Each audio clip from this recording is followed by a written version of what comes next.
We're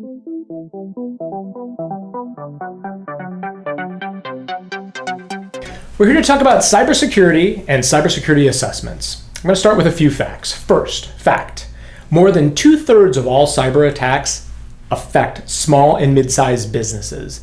That's businesses with less than 1,000 employees are responsible for almost 70 to 80% of the attacks out there.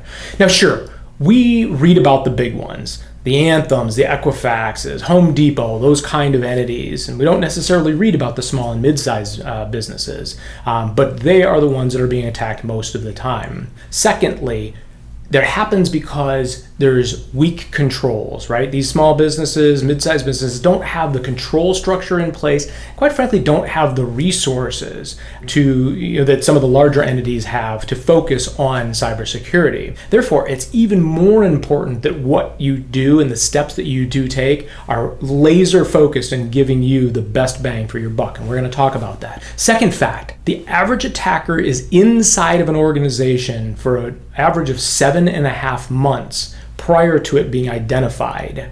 And most of the time, it's identified not necessarily by the business themselves, but some other company or organization that's been impacted by that. Think about a consumer, or you have the FBI show up and say that they're investigating another attack somewhere else, and the bad guy is using your environment to get there.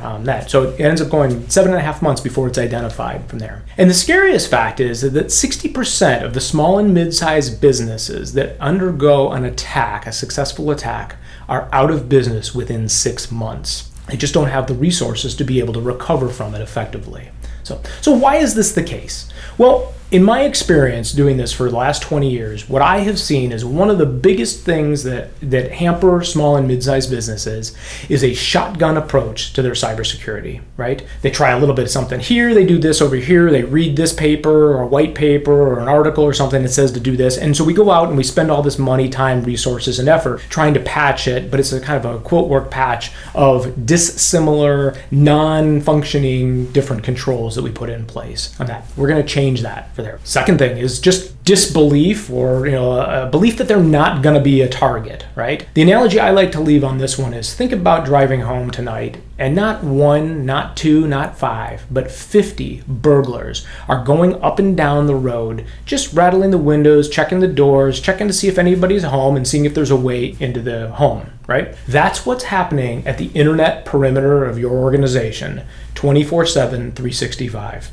It's invisible, you don't see that, but if we were watching that, you wouldn't stand for it, right? So we need to fix that. Third thing that I find is that organizations in the small and mid-sized business sector don't know what to do to prevent an attack and what to do after an attack to make sure that they recover effectively and can stay in business longer. And then the overall thing is just a lack of awareness, right? So the fourth thing, lack of awareness to end users, lack of awareness of the kinds of controls that need to be in place, lack of awareness that cybersecurity isn't a silver bullet that we can just fire and have everything in place, that it's really a process and a procedure that we need to go through and bake it into an overall solution. So what's the easiest way to start this approach is an assessment, right? A cybersecurity readiness assessment by Vestige will get you answers to some of these questions. It will help you to understand what your current position is in terms of the control environment, how that ranks against the best practices.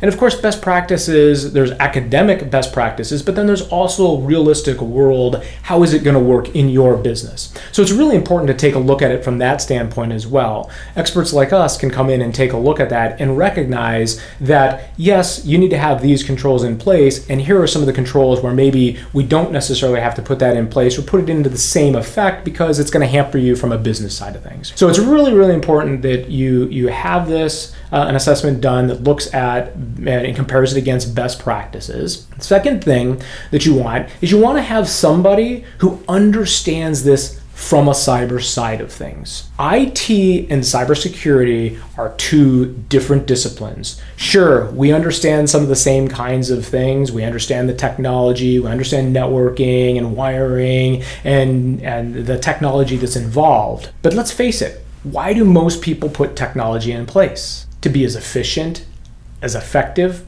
and as convenient as possible. And that's exactly the opposite of what we look at things from a cybersecurity side of things. From cybersecurity, we want it to be as inconvenient as possible, right? Because that slows the attack down. Now, there has to be a delicate balance. We need to be able to, still conduct a business and that. And so part of our job in having somebody from the outside is recognizing the business needs as well as the cybersecurity. And where can we balance those things, and what technologies, what recommendations, what things can we put in place that give you a really, really big bang from a security side of things with a minimal impact from a convenience side of things. So really, that's the angle you want to make sure that you're approaching it. Vestige's cybersecurity readiness assessment does just that. It comes in, takes a look at where your current state is, looks at the best practices. We follow one of the major cybersecurity frameworks. In particular, we really like the NIST cybersecurity framework. We like that for two main reasons. One is it's a holistic approach. It's much broader than just looking at what are the things we need to have in place to prevent something. Yeah, that's important. We need to be able to prevent an incident from happening. But the reality is it's gonna happen. And so we also need to look at things like, what are we doing to detect it when it does happen, right? So that we don't have 7.5 months elapse and then we discover it. We also need to have things in place in terms of what do we do when we need to recover from it. And the NIST cybersecurity framework does a nice job of encapsulating all those things. The second thing that we really like about it is it gives a common language between executive management and IT. And let's face it, those two communicate in two different ways, right?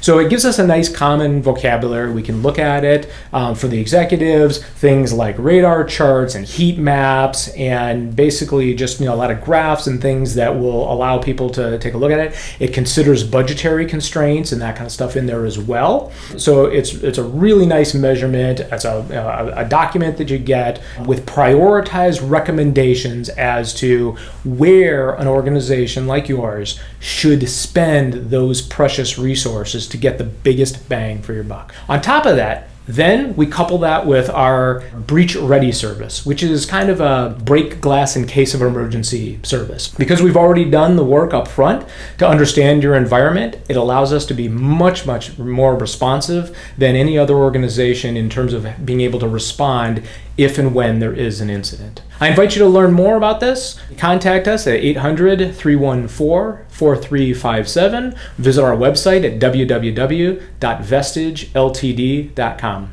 Thanks.